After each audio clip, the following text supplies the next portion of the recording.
Fundamentals for Engineering, Mathematics, Final Exam Revision, questions 12, 13 and 14. So question 12 we're looking here, we're wanting to find the exact value of the following.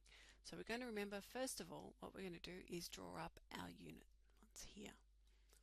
So we know we have here our isosceles triangle 1 squared plus 1 squared is 2 square root of 2. That's 45 degrees and 45 degrees. For our other triangle is our equilateral triangle. So remember we have 2, 2 and 2 and we cut it in half. So equilateral triangle, they're all 60 degrees and cut it in half, we've got 30 degrees. This length is 1 because it was 2 and we cut it in half. This is 2 and this one is square root of 2 squared minus 1, so square root of 3 here.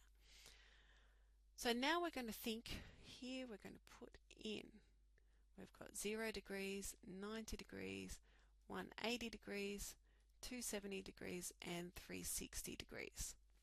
First we're looking at tan of 150 degrees. So remember first of all we're going to do our all stations to central. 180 is here, 150 is here, and so this is the same as tan of here 180 minus 30 degrees here. And here, so that's our 30 degrees, our tan will be here. We have our S for all stations, so only our sign will be positive. So this is going to be a negative tangent and 30 degrees here. So here's our 30 degrees. So tan is opposite over adjacent, so 1 on root 3, and it's negative, so we're going to have negative 1 on square root of 3. So for question 2 we've got sine of 120 degrees.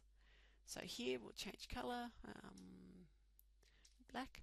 Here 120, so there's 90, 180, 120 is going to be up here. It's in our S, so sine will be positive. And this is the same as sine 180 degrees minus 60 degrees. So here it's going to be sine of 60 degrees here.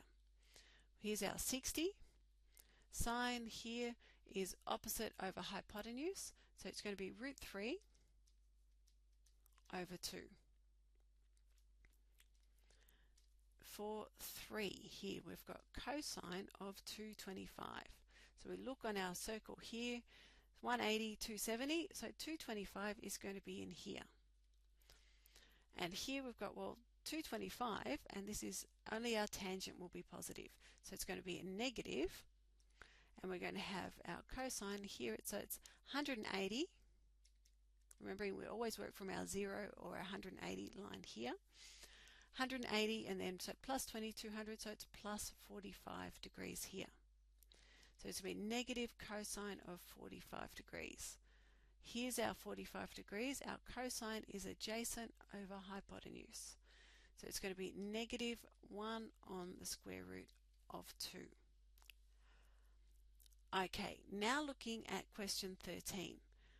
So here we've got an equation of a straight line. Here we've got 2x minus 3y is equal to 5. We're wanting to find the gradient of that line. So remember, well, y is equal to mx plus b. This m is our gradient. So if we rearrange this equation here, we want our y on one side and our x on the other side there. So here we've got for 1, 2x minus 3y is equal to 5. So we could move it around and then multiply by a negative, but it's going to be easier if we just plus 3y and plus 3y here. So now 2x is equal to 5 plus 3y, and now we can minus our 5 out on both sides. So here 3y is equal to 2x minus 5. We can write it the other way around. 3y is equal to 2x minus 5. And we want y by itself, divide by 3, and we divide everything by 3. So here y is equal to 2 on 3, x minus 5 on 3. So here, our gradient here is equal to is equal to 2 on 3. So m is equal to 2 on 3 there. Now for 2. We want to find the gradient of a line perpendicular to L. So this is our line L. And we know when they're perpendicular, so perpendicular at right angles. Parallel, they run next to each other forever like train lines. So perpendicular, we know, well, m1 multiplied by m2 is equal to -1. So here our m2 is going to be -1 on m1, or the inverse, a negative inverse of this m1 that we have here. So it's going to be -3 on 2. So that's number 2, our gradient. And then 3, we want to find the equation of the line that is parallel to L and passes through the point 1, 2. So it's parallel to L, and here was perpendicular. So we know parallel to L, then our gradient, we're going to call it m3 because we've already used m1 and m2, is going to be the same as our gradient here.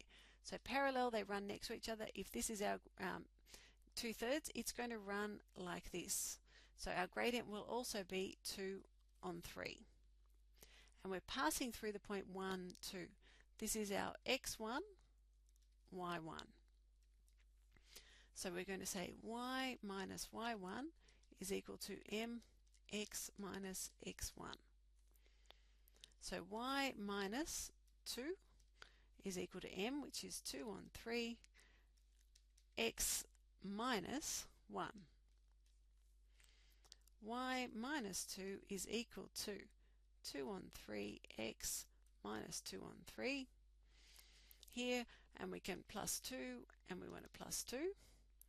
Y is equal to 2 on 3 x. We've got minus 2/3 plus 2 is going to be, so it's 2 minus 2/3 is plus 1 1/3 there.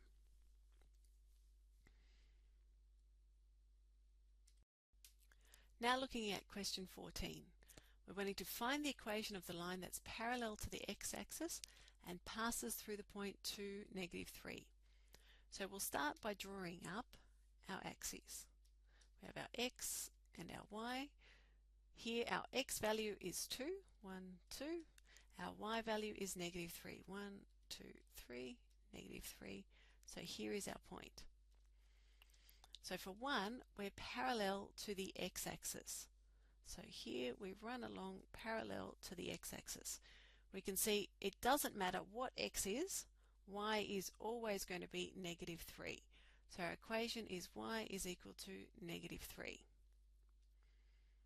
If we look at part 2, we want to find the equation of the line that's parallel to the y-axis and passes through the point 2, -3. Here's our point 2, -3, and we're parallel to the y-axis. We can say, well, it doesn't matter what y is, x will always be equal to 2. So our equation is x is equal to 2.